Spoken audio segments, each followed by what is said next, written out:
तो चलिए आज एक ऐसे केस की फाइल खोलते हैं जिसने दिल्ली और राजस्थान दोनों जगह सनसनी फैला दी थी। ये कहानी है राहुल मीणा की और उन 8 घंटों की जिन्होंने कई लोगों की जिंदगियां हमेशा हमेशा के लिए बदल दी। आइए इस पूरे मामले की तह तक चलते हैं। यही सवाल इस पूरे मामले के केंद्र में है। मतलब सोचिए जरा, सिर्फ 8 घंटे का वक्त, 2 अलग अलग शहर और इतनी भयानक हिंसा। कोई इंसान ऐसा कैसे कर सकता है? क्या वजह रही होगी जो उसे इस रास्ते पर ले गई? इन्हीं सवालों के जवाब इस केस में छुपे हैं। तो देखिए, कहानी शुरू होती है दिल्ली के एक पॉश इलाके से। यहां एक हाई प्रोफाइल IRS अधिकारी के घर से एक दिल दहला देने वाली खबर सामने आई। उनकी बेटी की हत्या हो चुकी थी और बस यहीं से पुलिस के हाथ एक ऐसी कड़ी लगी जो एक बहुत बड़े जाल की तरफ ले जाने वाली थी। पुलिस को यह समझने में ज्यादा देर नहीं लगी कि यह किसी बाहरी का काम नहीं है।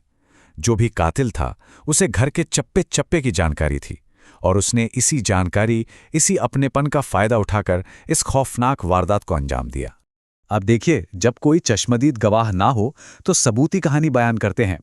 तो जांच का अगला पड़ाव था फॉरेंसिक सबूत, और पोस्टमार्टम रिपोर्ट्स ने वो सच सामने लाकर रख दिया जिसके बारे में शायद किसी ने सोचा भी नहीं था। उस रिपोर्ट के पन्नों में जो कुछ लिखा था वो सच में रोंगटे खड़े कर देने वाला था। ये सिर्फ एक मर्डर नहीं था, नहीं, ये एक बेहद क्रूर और हिंसक हमला था। रिपोर्ट में साफ था कि मौत की वजह गला घोटना थी, पर कहानी यहीं खत्म नहीं होती।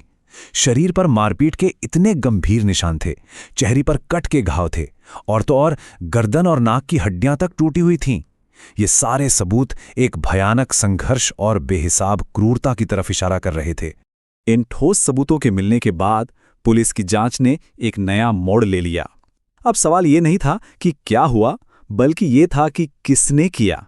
और बहुत जल्द पुलिस की शक की सुई एक खास व्यक्ति पर जाकर टिक गई, और उस संदिग्ध का नाम था राहुल मीणा। वो पहले उसी घर में काम किया करता था, और वारदात के ठीक बाद उसका शहर से यूं अचानक गायब हो जाना पुलिस के शक को और भी गहरा कर गया। पुलिस ने भी पूरी फुर्ती दिखाई। आरोपी के भागने के बाद उसे एक होटल से ट्रैक किया गया और धर दबोचा, और फिर पूछताछ के लिए उसे 4 दिन की पुलिस रिमांड पर भेज दिया गया।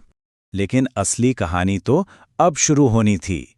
जैसे ही पुलिस ने राहुल से पूछताछ शुरू की, एक ऐसा खुलासा हुआ जिसने सबको हैरान कर दिया। पता चला कि दिल्ली की यह हत्या असल में एक बड़ी और खौफनाक कहानी का सिर्फ एक हिस्सा थी। जी हां, जांच से यह बात सामने आई कि दिल्ली पहुंचने से पहले राहुल मीणा उसी दिन एक और अपराध को अंजाम दे चुका था, और इसके साथ ही ये केस एक शहर की सीमा से निकलकर पूरे राज्य तक फैल गया। जरा इस टाइमलाइन को समझिए। सब कुछ शुरू हुआ सुबह अलवर, राजस्थान से, जहां उसने एक महिला के खिलाफ पहला अपराध किया। वहां से करीब 4 घंटे बाद वो दिल्ली पहुंचता है। फिर लगभग 6ठे घंटे में वो घर में घुसकर पैसे मांगता है और हमला कर देता है, और 8 घंटे पूरे होने तक वो दिल्ली के क्राइम सीन से भी फरार हो जाता है। सिर्फ 8 घंटे, 2 शहर और 2 बड़े अपराध, ये वाकई में सोचने पर मजबूर कर देता है।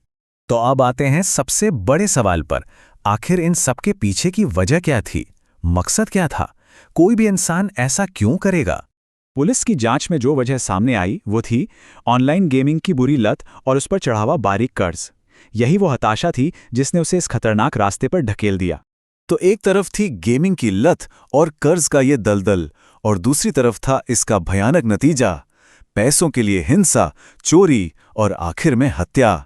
ये एक तरह से क्लासिक केस है कि कैसे कोई लत इंसान को अपराध की दुनिया में खींच सकती है। वैसे ये मामला अभी खत्म नहीं हुआ है। पुलिस इस केस की हर परत को खोलने के लिए दिल्ली और अलवर दोनों जगहों पर क्राइम सीन को रिक्रिएट कर रही है। मतलब वो ये समझने की कोशिश कर रही है कि उस दिन असल में पल पल क्या क्या हुआ था। तो आखिर में एक सवाल रह जाता है, ये केस हमें ऑनलाइन एडिक्शन और भयानक फाइनेंशियल प्रेशर के डार्क साइड के बारे में क्या सिखाता है? क्योंकि ये सिर्फ राहुल मीणा की कहानी नहीं है, ये एक चेतावनी भी है कि कैसे आज की जिंदगी के दबाव किसी को भी इतने खतरनाक रास्ते पर ले जा सकते हैं। ये वाकई में एक सोचने वाली बात है।